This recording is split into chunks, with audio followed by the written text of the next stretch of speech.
Okay, so if you remember back to these readings for the Lambda sensor, I was getting 1.5 volts, and then if I wiggled the wire I might get 1 volt, but I never got 0.8 and holding.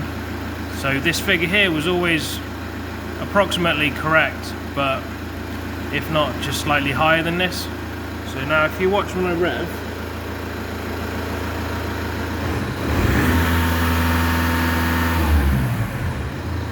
see that spike to 1.2? Before it used to spike to 1.8.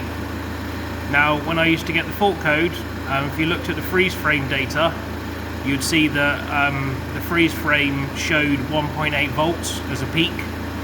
So it was identifying that this voltage was going too high. So if I accelerate and let off, you see that it doesn't peak up to 1.8 anymore, it only peaks up to 1.2. Now I read that the fault code P0132 is the voltage being above 1.5 volts for more than 30 seconds. So when this engine was hot and I had the fault with the wiring, that would sit at 1.5 all the time. So once I got it like up to proper operating temperature after I'd driven it for a little bit, it would just sit there at 1.5. So I could clear the fault, I could go into the pending diagnostic codes, and it would be there straight away, just pending, just waiting to pop up as a current DTC. So this is definitely fixed now. I've never been able to get that voltage down to there where it should be. So what I did in the end,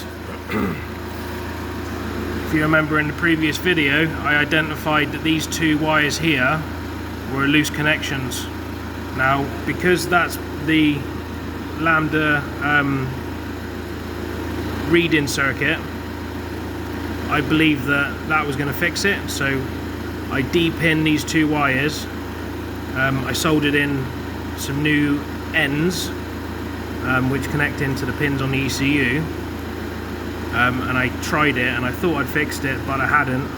So what I've done today is I've changed these two, because these two were really sloppy, and I've also changed this one, which is the earth for the heater, because when I bought the car I had a fault code for negative lead intermittent connection or something like that. So this one was also playing up intermittently, but I think that when I tested these two on the ECU pins just by pushing them in by hand, once I'd cut them off, they were like super sloppy. This definitely wouldn't have worked properly, especially when it gets a little bit hot. There'd have been a high resistance there, and that high resistance would have ended up giving me a reading here. This reading is actually working out a difference in voltage between these two circuits. So if you look, I took some readings before when I got the oscilloscope out, because I was looking at the current draw for the oxygen sensor's heater, and then I also took some readings here with the oscilloscope and my multimeter. And then what I read once I'd done a bit more research is that the difference between the voltages on this circuit, so 2.5 and 3, so that would be a difference of 0.5. That 0.5 is worked out, and there's a conversion factor and some other trickery going on that I can't find out the information about, but basically it gives you that calculated voltage when it's comparing this part of the circuit and this part of the circuit.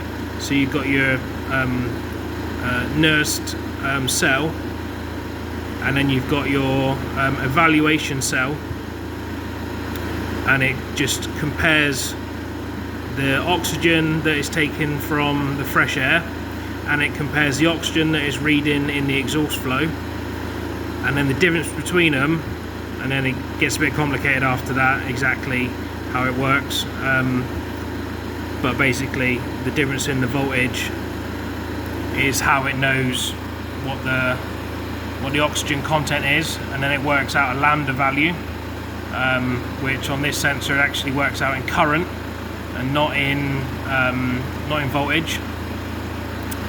So I'm pretty sure that represents the current taken to balance these two chambers, so atmospheric air and the exhaust gas air. The current it takes to balance them two is 0.2. So yeah, it's been a long journey on this one, getting to the bottom of it. All I can think of is that when the car had problems, people used back probing tools, and they put it in the front of the connector on the ECU, and then that would have spread open the terminal and just made it a loose connection. So after they'd done that, they would have just been chasing around there. They put new sensors in. I did the same. I'm just as guilty as they are. When you get to the point where you find something wrong, like I found that the part number was wrong, I just went ahead and put the correct part in there and made sure it's a Bosch original, so I could just eliminate that, because I know that buying cheap sensors or counterfeit sensors can sometimes cause issues that give you fault codes that you can't get rid of. So yeah, this is definitely a fix. We're pretty much up to operating temperature. There's no pending codes. If I go back to this, and then we'll have a look at the calculated load as well. 23, that's about right. And then let's look at the mass airflow, 8.7 grams, 8.5 grams, that's bang on. What else could we look at that's interesting? Engine RPM, and then if I graph it and make this a bit bigger, give this a rev. So what this won't do, it's annoying, because there's two PIDs in that Lambda block, it'll only show me the current. See that there? It won't show me the voltage. But anyway, you're looking at the red line.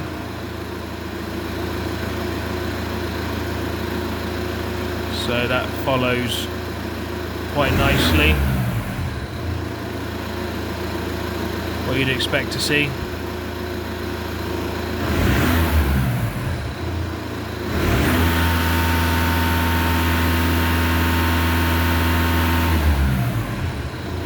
So you see the spike up there is when I let off the accelerator.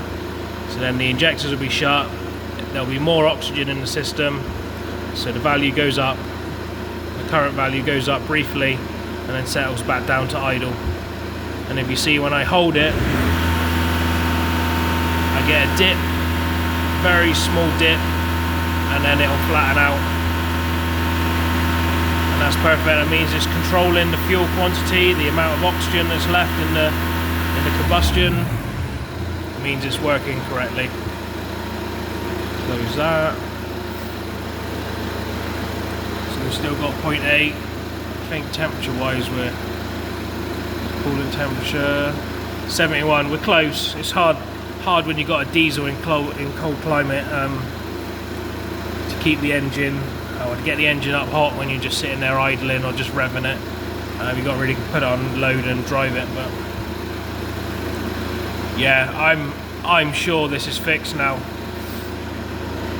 That value there is what I needed. I needed that to be under 1 volt, and it was always sitting at 1.5. So that was not ever gonna give me a fault-free operation. It was always going to give me P0132. And eventually it brings up some other codes as well, basically trying to point you in the direction of, I can see high resistance, I can see there's an intermittent connection issue with the other fault codes that I demonstrated on the previous video. So this one's gonna get a clean and sold.